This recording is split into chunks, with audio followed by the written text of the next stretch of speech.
Chennai ribbon building இது எல்லாருக்குமே நல்லாவே ஒரு தெரிஞ்ச இடம் தான். ஒரு முக்கியமான ஒரு பிளேஸ்னால் அந்த பொலிட்டிக்கில் இருக்கிறவங்களுக்கு அது எல்லாருக்குமே தெரியும். சென்னை சென்ட்ரல் பக்கத்தில் தான் இருக்குது இந்த ரிப்பன் பில்டிங்கிறது. அங்கே இந்த கார்ப்பரேஷனில் ஒர்க் பண்ணுறவங்க எல்லாருமே போராட்டம் பண்ணிகிட்ருக்காங்க. இது உங்களுக்கு எல்லாருக்குமே தெரிஞ்சிருக்கும் கண்டிப்பாக நியூஸில். ஒரு 13 நாளாகவே போராட்டம் நடந்துகிட்ருக்கு. இதுக்கு எந்த ஒரு கரெக்டான ஒரு ரெஸ்பான்ஸோ எதுவுமே மு.க. ஸ்டாலின் கிட்ட இருந்து வரவே கிடையாது.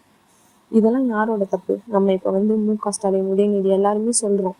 ஆனால் இது யாரோட தப்புனா நம்மளோட தப்பு தான். இவனுங்கெல்லாம் இப்படி தான் நம்மளுக்கு தெரியும். தெரிஞ்சே நம்ம கண்மூடித்தனமாக அவனுங்க கிட்ட காசு வாங்கிட்டு நம்ம ஓட்டு போடுறோம்ல, அதுதான் நம்மளோட தப்பு. நம்ம எதுக்கு அந்த தப்பை பண்ணணும்? இது வரைக்கும் நம்ம பண்ணிட்டோம். இப்போ வரைக்குமே நம்ம அவங்களால ஏகப்பட்ட வழியில் நிறையவே கஷ்டப்படுறோம். ஒன்றும் இல்லைங்க, இப்போ அவன் சொகுசாக அங்கே உட்காந்து வாழ்ந்துருக்கான், அவன் பேரன் பையன் அப்படின்னு சொல்லிட்டு எல்லாருமே நல்லா சொகுசாக அவங்க குடும்பத்தில் நல்லா உட்காந்து சாப்பிட்டுன்னு நல்லா சொகுசாக வாழ்கிறாங்க. ஆனால் நம்ம ரோட்டில் குப்பை வாரின்னு சாக்காடு அள்ளின்னு எப்படி எப்படியோ வீட்டு வேலை செஞ்சுன்னு எப்படி எப்படியோ கஷ்டப்படுறோம். ஆனால் அவன் அங்கே நல்லா உட்காந்து இன்னைக்கு சாப்பிட்றான்னா அதுக்கு காரணமே நம்ம தான். நம்ம வாங்குகிற ஒரு பொருள்லையும் டேக்ஸுன்னு எல்லாத்துக்குமே கட்டுறோம் பாருங்க. அந்த மாதிரி எல்லாத்துலேயும் இவனுங்க அடிக்கிறானுங்க பணத்தில். அந்த காசு தான் வச்சுன்னு அவனுங்க சாப்பிட்றானுங்க. நம்ம உழைப்பை தான் அவனுங்க உட்காந்து சாப்பிட்றானுங்க. இப்போ ஓட்டு போடுறவங்க யாருக்குமே ஏன் ஓட்டு போடுறோம், எதுக்கு ஓட்டு போடுறோம் எப்படின்னு எதுவுமே தெரிய மாட்டுது. எல்லாருக்கும் தெரிஞ்சது என்னன்னா கலைஞர் கட்சி, டிஎம்கே, ஏடிஎம்கே இது 2 தான். அதுக்கப்புறம் இந்த மாம்பழம் இது மட்டும் தான் தெரியும். ஆனால் மோஸ்ட்டாக எல்லாருக்கும் தெரிஞ்சது டிஎம்கே, ஏடிஎம்கே கட்சி தான். கண்மூடித்தனமாக இது இல்லைன்னா அது, அது இல்லைன்னா இது. எலெக்ஷன் வரும்போது காசு கொடுக்குறாங்க, கை நீட்டி வாங்கிக்கிறோம். அவனுங்க கை நீட்டி நம்ம வாங்குறோமே, அவனுக்கு கொடுக்குற காசு யாருக்கு? நம்மளோட காசு தான். நம்ம காசு எடுத்து நம்மளுக்கே திரும்பி கொடுக்குறாங்க. நீங்கள் ஒன்றும் அவங்களுக்கு நம்ம யார்கிட்ட காசு வாங்குறோமோ அந்த கட்சிக்கு தான் நம்ம போடணும், அவங்கக்கிட்ட காசு வாங்கிட்டோம் உண்மையாக அப்படி கிடையாதுங்க. நம்மளோட காசு தான் அவங்க நம்மளுக்கே கொடுக்குறாங்க. காசு கொடுக்குறாங்களா, வாங்கிக்கோங்க.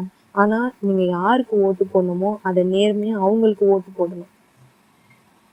நம்மளோட நாளையோட ஜென்ரேஷனு நல்லா இருக்கணும், நாளையோட நாள் நல்லா இருக்கணும்னா நம்ம யோசித்து நம்மளோட வாழ்க்கையை எப்படி நம்ம இந்த நாட்டில் எப்படி நம்ம எடுத்துகிட்டு போகிறோம், நாளைக்கு நம்மளோட நாடு எப்படி இருக்கும் அப்படின்றத நம்ம ஒருத்தரும் தீர்மானிக்கிறதுல தான் இருக்குது. நம்ம கண்மூடித்தனமாக ஏதோ ஒன்று யாருக்கும் ஓட்டு போகிறோன்னு போனால் இப்படி தான். அவங்க பாவம் அவங்களோட வேலையை விட்டு திடீர்னு இந்த தூய்மை பணியாளர்கள் அவங்கள திடீர்னு வேலையை விட்டு தூக்குறாங்க, என்னென்னமோ டக்குன்னு சொல்கிறாங்க. அவங்க என்ன பண்ணுவாங்க? இதை நம்பி தான் அவங்களோட பொழப்பு, அவங்க குடும்பம்னு சொல்லி எல்லாம் ஓடின்னு இருக்கு.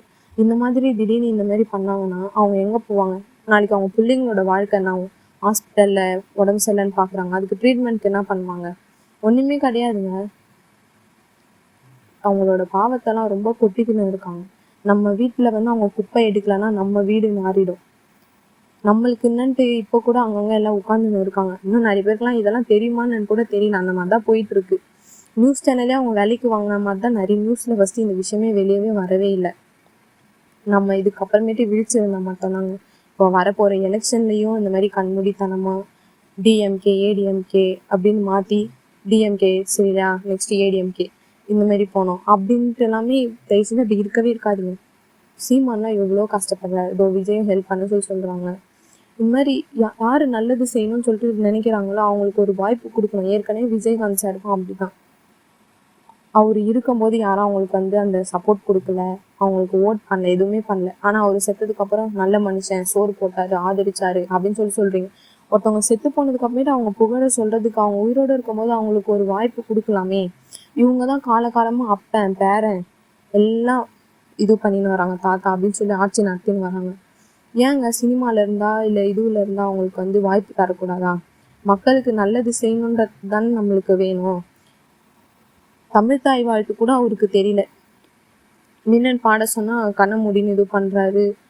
ஒருத்தர்னா வாய் வளர்றாரு, இந்த மாதிரிலாம் பண்ணுறாங்க. இவங்க என்னங்க மக்களோட இதுவையும் எல்லாத்தையும் எடுத்து நடத்திடுவாங்க.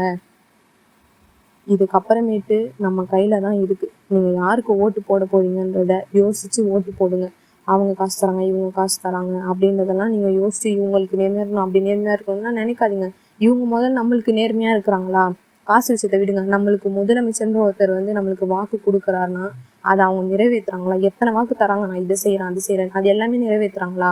கிடையவே கிடையாது. அவங்க ஓட்டு வாங்குறதுக்கு எல்லாமே பண்ணுவாங்க. ஆனா ஓட்டு வாங்கி ஜெயிச்சுட்டாங்கன்னா அவ்வளவுதான். இந்த நிலைமை தான். இப்போ அந்த ரோட்டுல உட்காந்து அந்த வெயில் இதுல அவ்வளோ கஷ்டப்பட்டுருக்காங்க.